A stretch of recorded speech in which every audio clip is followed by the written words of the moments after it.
Well, we are now being joined by Olufemi Johnson, National Auditor, Campaign for Democracy and the convener, Yoruba Stakeholders Summit Group. Good evening, Mr. Johnson. Good evening. Well, what do you make of this latest revelation by the man of God, Pastor Adeboye? He has ruled oil theft in the country, warning that Nigeria might go bankrupt if the trend is not checked. How do we stem this tide? Well, I think there is nothing that Baba Adeboye has said that is completely alien to the reality on the ground.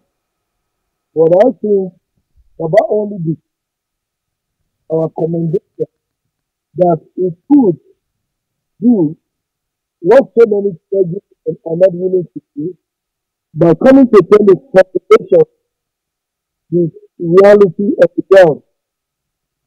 The reality on the ground is so visible enough to the blind and even audible to the deaf.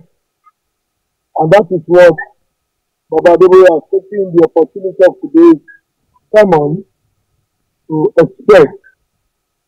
For a country where exchange rate between Naira and dollar has gone to as high as 580 Naira, for a country where in the Federal Capital Territory we have to queue to buy PMS, while we have to, wait for 11 hours before electricity is applied, while we can no longer travel at the time we so desire, it tells you that a lot of things are fundamentally wrong, and that is what Baba Adeboye has only voiced out.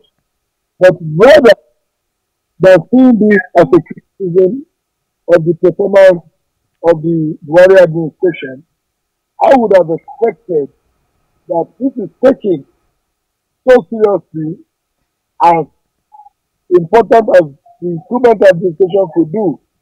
Because if senior citizens like Pastor Adeboye could be speaking at this time, then it means all is not well and something has to be done urgently.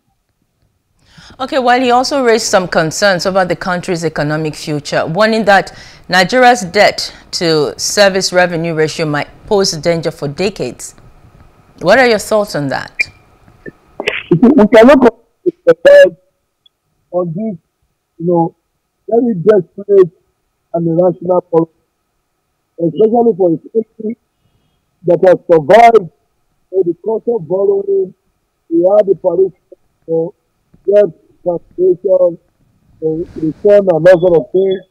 And in this same country, just a few years ago, we became the the biggest economy in Africa. So now have to survive on borrowing, not even to develop or fund infrastructure. It is getting to the point that this country now has to borrow to pay salaries. It tells you that it's a frightening dimension. And that is why I want to say again that statements like what has been made by Baba Adeboye today should not just be overlooked and cannot be taken for granted. Yeah, should not be overlooked and should not be taken for granted. When it was said a while back, I think it was this year, one of the questions on our lips, and he did ask some questions there, but one of the questions is, this is being revealed by the government. What is the government doing about this theft and the thieves? Well, I don't think the government is doing anything yet, but rather, every time you hear from the National Assembly, it's all about the approval or request for approval for more, borrowing.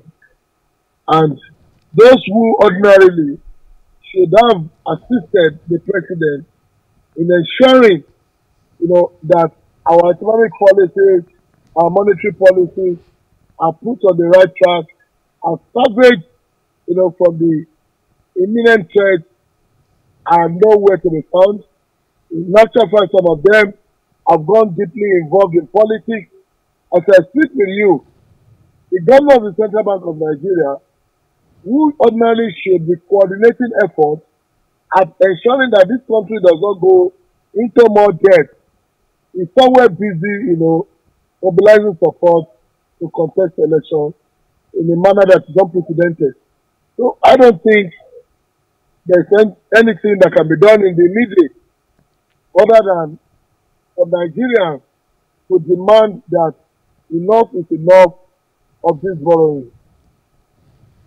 All right. He did raise some concerns, serious concerns about the possibility or otherwise of the 2023 elections taking place. And he has said repeatedly he doesn't know yet. But you can see that uncertainty in his words. Do you have same thoughts, same fears about the 2023 elections?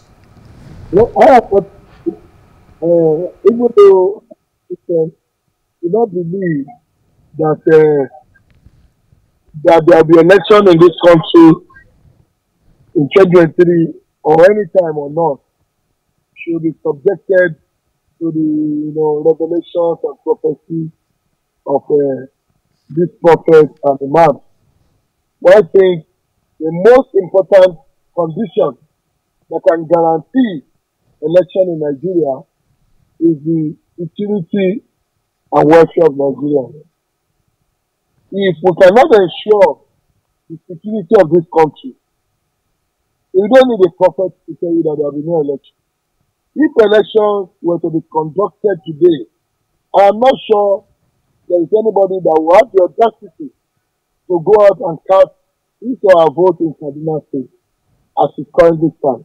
So this is more about the commitment of the government to ensuring security of lives and property, not necessarily about the prophecy or what God has shown somebody or not. So I think we should be more interested in what the government of Nigeria is doing to ensure that there is security of life and property to guarantee election in 2023. Well, thank you, Olufemi Johnson, National Auditor, Campaign for Democracy, and the convener, Yoruba Stakeholders Summit Group. Please do subscribe to our YouTube channel and don't forget to hit the notification button so you get notified about fresh news updates.